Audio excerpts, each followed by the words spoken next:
the day could be today that your career is over. Now what do you do? I said, I better get to work. Rest at the end, not in. And that's something I always live by. I'm not gonna rest, I'm gonna keep on pushing now. There are a lot of answers that I don't have, or even questions that I don't have. But I'm just gonna keep going. I'm just gonna keep going, and I'll figure these things out as we go, right? And just continue to build that way. So I try to live by that all the time. Have a dream, sacrifice for it, and never ever rest in the middle. And I came into the NBA, I was like, man, this dude's really hard. So one of the things I would do is, while everybody would be in the cafeteria work, eating and doing some stuff, I just go back and tell them. How can I show you that no, I have the image? Well, you do it through training. Right? So when I get up in the morning, my daughter goes with me. 4 a.m.? 4 a.m. My 15-year-old goes with me. She goes with me before school, and it becomes a daddy-daughter thing. That's cool. Through that process, she understands the value of hard work. So it's through those behaviors is where I find the motivation. I think the definition of greatness is to inspire the people next to you. I think that's what greatness is or should be. It's not something that lives and dies with that person. It's how can you inspire a person to then in turn inspire another person, and then inspires another person. And that's how you create something that I think will last forever. It's not sit around and it's all happy and lucky time. The leader, your job is to get the best out of it. You gotta deal with it. Face it, learn from it. It's exciting when you win, it's exciting when you lose, because the process should be exactly the same. But the hardest thing is to face that stuff. But what if today is the day that's it? Now what do you do?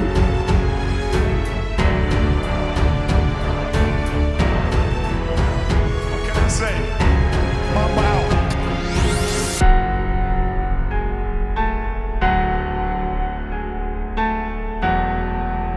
My parents were great. Growing up, they instilled in me the importance of imagination, curiosity, and understanding that, okay, if you want to accomplish something, I'm not just going to sit here and say, yes, you can do whatever you want. Yes, you can, but you have to also put in the work to get there, right? So they taught me that at a really early age, man. And when you grow up as a kid thinking that the world is your oyster, all things are possible if you put in the work to do it, you grow up having that fundamental belief. Who was more influential for you, father or mother? Both were influential at different points. My mom was there on a daily basis. My father was really influential at a really critical time where I had a summer where I played basketball when I was like 10, 11 years old. And here I come playing, and I don't score 1 point the entire summer, not one. You didn't score once, not one. Were you in the game? I was in the game. How did you not score? Because I was terrible. Not a free throw, nothing. Not a lucky shot, not a breakaway layup, 0 points. I remember crying about it, being upset about it. My father said, listen, whether you score 0 or score 6, that is the most important thing that you can say to a child. Because from there, I was like, okay, it gives me all the confidence in the world to fit. I have the security. But the hell with that, I'm scoring 60. Let's go. Right. And from there, I just went to work. I stayed with it, I kept practicing. I think that's when the idea of understanding the long-term view became important. Because I wasn't going to catch these kids. I was going to catch them here. Right? So that's when I sat down and said, okay, this is going to take some fun. All right, what do I want to work on first? All right, shooting. All right, let's knock this out. Let's focus on this half a year, 6 months, nothing to shoot. Right, after that, all right, creating your own shot. So I started creating a menu of things. When I came back the next summer, I was a little bit better. And then 14 came around, back half of 13, 14 years old, and then I was just killing everyone. And it happened in 2 years, and I wasn't expecting it to happen in 2 years, but it did, because what I had to do was work on the basics and the fundamentals. But they relied on their athleticism and their natural ability.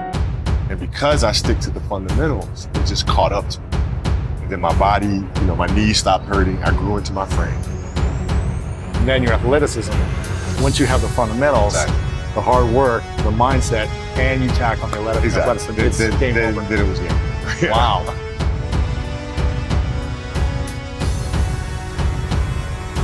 Love of the game, the challenge. Like I would watch Magic play, I'd watch Michael play, and I would see them do these unbelievable things, and I said, can I get to that level? I don't know, but let's find out. Let's find out. And so that curiosity to see where I could push this thing led me down that path, I think. With the 13th pick in the 1996 NBA Draft, the Charlotte Hornets select Kobe Bryant from Lower Merion High School in Pennsylvania. Greatness lies ahead for this young man. Well, I learned that you have to work hard and you have to approach the game with a serious mindset. There was a stretch, 03, where Shaq was out. Bill called him to his office and said, okay, we need you to turn on the afternoon to start scoring. I don't know if you have to win. So I did, and I wound up scoring, I think it was 9 straight games of 40 plus points. 9 straight. 9 straight games. And then Shaq comes back, second to last game of that. And then Phil called him to his office and said, Kobe, okay, this is out for that. Like, why? Like, we're winning. I don't understand. It's because our goal is to win championship. If we continue to do this, we'll lose Shaq. We'll lose him. His motivation, his excitement Triggers him, right? So I need you to pull back so we can pull Shaq forward in the future. And that was a big challenge. Move from being the single dominant player to understanding, okay, I have to help these other guys. or lift everyone else up. It's tough. It's more like you put yourself to the side, you put yourself in their shoes and understand what they're feeling.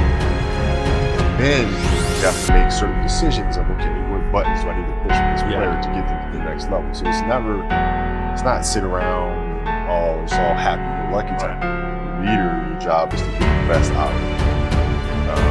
Even if they may not like it at the time. It was very demanding because he expected everyone to put in the same effort as he was. And that was unrealistic. You're not behind me, you're not in front of me, you're right there parallel with me. Practice was very competitive right away. You know how Kobe is. We was jawing, we had it going sometimes.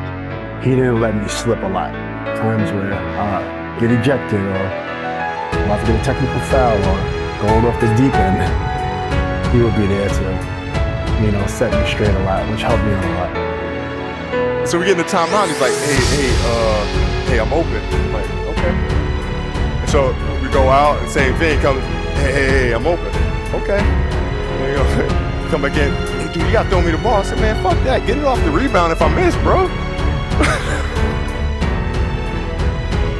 Listen, I don't deal with people that don't commit at that level, but then act as if they do.